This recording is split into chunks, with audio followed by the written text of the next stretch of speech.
नमस्कार। आज हम डॉक्टर मारियल बुके के काम से जुड़े कुछ बहुत ज़रूरी स्रोतों पर बात कर रहे हैं। हाँ।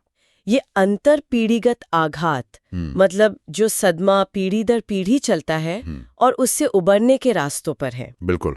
इनमें देखिए विज्ञान भी है, लोगों के अपने अनुभव हैं, दमन का क्या असर होता है और सेल्फ रीपेरेंटिंग, मतलब खुद अपना ख्याल कैसे रखें, रिश्ते, आराम का महत्व और सबसे ज़रूरी इस चक्र को तोड़ने की बात। हाँ, ये सब बहुत अहम पहलू हैं। तो हमारा मकसद है कि इन स्रोतों से जो गहरी बातें निकलती हैं उन्हें समझें, कैसे पिछली पीढ़ियों के अनुभव हमें आज भी बनाते हैं और क्या वाकई इससे बाहर आना मुमकिन है। हाँ, और कैसे? चलिए फिर इस पर थोड़ी गहराई से बात करते हैं। जरूर। तो सबसे पहले ये अंतर पीढ़ीगत आघात, ये है क्या असल में? स्रोत कहते हैं कि ये सिर्फ कोई दिमागी चीज नहीं है। नहीं, बिल्कुल नहीं। ये हमारे शरीर, हमारे जीव विज्ञान से भी जुड़ा है। मतलब इसका असर हमारे जेनेटिक्स, जिसे एपिजेनेटिक्स कहते हैं, और नर्वस सिस्टम पर भी पड़ता है। हाँ, ये एक बहुत बड़ी बात है। इसे एक तरह की भावनात्मक विरासत भी कहा गया है। भावनात्मक विरासत? हाँ, अच्छा। हाँ, मतलब जो हमें अपने पूर्वजों से मिलती है। ओके। और ये फिर हमारे व्यवहार में दिखती है। कैसे? जैसे कि? जैसे खुद को ही नुकसान पहुंचाने वाले कुछ पैटर्न बन जाते हैं, या बेवजह बहुत गुस्सा आना। एक बात और कही जाती है कि शरीर सब याद रखता है। वो अनुभव शरीर में कहीं बैठ जाते हैं। लेकिन क्या सिर्फ घाव ही मिलते हैं? नहीं, ये भी एक जरूरी पहलू है। स्रोत ये भी बताते हैं कि पूर्वज हमें घावों के साथ साथ ताकत भी देते हैं, मुश्किलों से लड़ने की क्षमता। अच्छा। ये भी विरासत का हिस्सा है। बिल्कुल। और देखिए, ये सिर्फ भावनाओं की बात नहीं है। इसका असर हमारे शारीरिक स्वास्थ्य पर भी पड़ सकता है। ओह, जैसे हाई ब्लड प्रेशर है या ऑटोइम्यून बीमारियां। इनका संबंध भी कहीं ना कहीं इससे जोड़ा गया है। बाप रे। और अक्सर ये सिर्फ एक इंसान का मामला नहीं होता, ये सामूहिक अनुभवों से भी जुड़ा होता है। सामूहिक? मतलब जैसे किसी पूरे समुदाय ने लंबे समय तक कोई दमन झेला हो या भेदभाव सहा हो, वो अनुभव भी पीढ़ी दर पीढ़ी आगे बढ़ सकता है। एपिजेनेटिक्स यही समझाता है कैसे हमारा माहौल, हमारे अनुभव, हमारे जीन्स के काम करने के ढंग को बदल सकते हैं। और वो बदलाव फिर अगली पीढ़ी में जा सकता है? हाँ, ऐसी संभावना होती है। तो फिर सवाल उठता है कि ये आघात हमारी रोजमर्रा की जिंदगी में नजर कैसे आता है, पता कैसे चले? हाँ, ये जानना जरूरी है। स्रोत एक सर्वाइवल सेल्फ की बात करते हैं, एक तरह का हमारा बचाव करने वाला रूप। हाँ, बिल्कुल। ये हमारी पर्सनालिटी का वो हिस्सा है जो शायद मुश्किल हालात में हमें बचाने के लिए बना था। जैसे?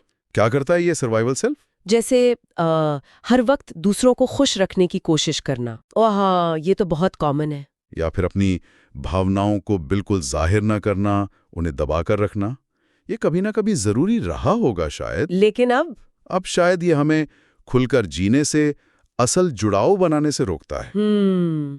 और एक आंतरिक दमन की भी बात है। हाँ, इंटरनलाइज्ड ऑपरेशन।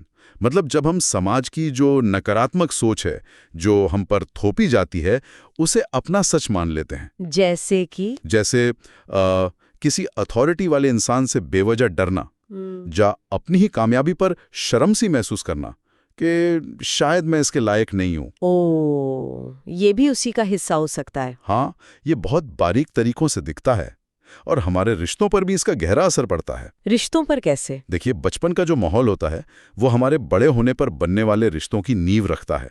तो अगर बचपन में असुरक्षा रही है तो वो पैटर्न अक्सर वयस्क रिश्तों में भी दोहराए जाते हैं। असुरक्षित रिश्तों के पैटर्न। बिल्कुल। तो इन सब पैटर्न्स को तोड़ने के लिए सबसे पहला कदम है जागरूकता, उन्हें पहचानना। हाँ, स्रोतों में एक तरह का ढांचा भी बताया गया इसके लिए। पहले जागरूकता, फिर समझ, फिर उन पर काम करना, मतलब अभ्यास, और आखिर में उन्हें अपने जीवन में शामिल करना, इंटीग्रेट करना।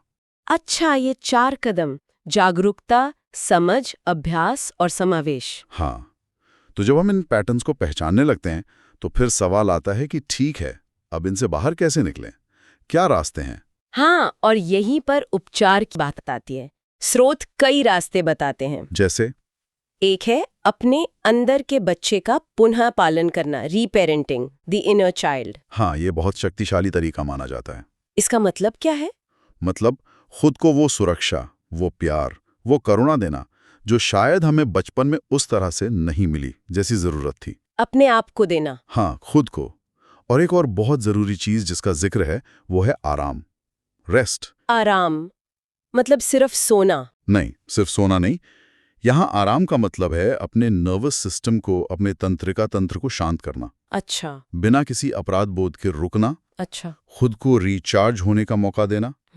इसे प्रतिरोध के रूप में आराम भी कहा गया है। प्रतिरोध के रूप में आराम, ये दिलचस्प है। हाँ, क्योंकि आज की दुनिया जो हमसे लगातार भागने को कहती है, उसमें जानबूझकर रोकना, आराम करना, ये भी एक तरह का साहस है, एक प्रतिरोध है। बात तो सही है। इसमें सांस लेने की एक्सरसाइज मतलब ब्रीथ वर्क या ग्राउंडिंग तकनीकें बहुत मदद कर सकती हैं। ग्राउंडिंग तकनीकें जैसे अपने आसपास की चीजों पर ध्यान देना, अपने पैरों को जमीन पर महसूस करना, ये हमें वर्तमान में लाने में मदद करती हैं।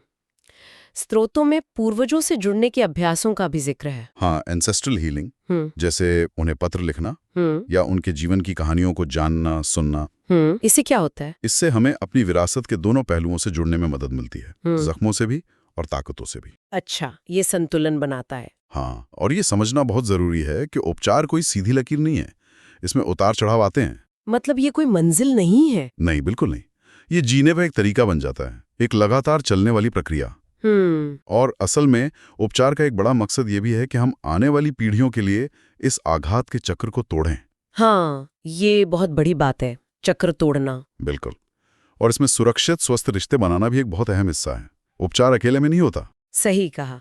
तो कुल मिलाकर अगर देखें तो इन स्रोतों का सार यही निकलता है कि अतीत का आघात, पिछली पीढ़ियों का दर्द हम पर गहरे जैविक और भावनात्मक निशान छोड़ सकता है। हाँ, छोड़ता है।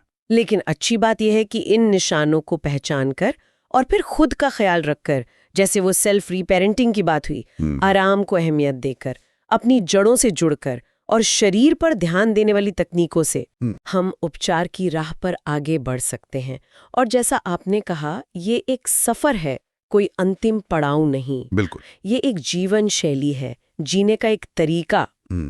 और जाते जाते शायद सोचने के लिए एक बात छोड़ी जा सकती है। हाँ, जरूर। अपनी भावनात्मक विरासत को देखते हुए क्या हम ये सोच सकते हैं कि आघात के साथ साथ हमें अपने पूर्वजों से और कौन सी अनोखी ताकतें मिली हैं, कौन सी ऐसी क्षमता मिली है जिससे हम मुश्किलों से उभर पाते हैं? अच्छा, मतलब जख्मों के साथ मिली हुई ताकत। हाँ, और कैसे इन दोनों को, जख्म और ताकत, एक साथ स्वीकार करना, उन्हें अपनाना, हमारी उपचार की यात्रा को एक नई, शायद ज्यादा गहरी दिशा दे सकता है।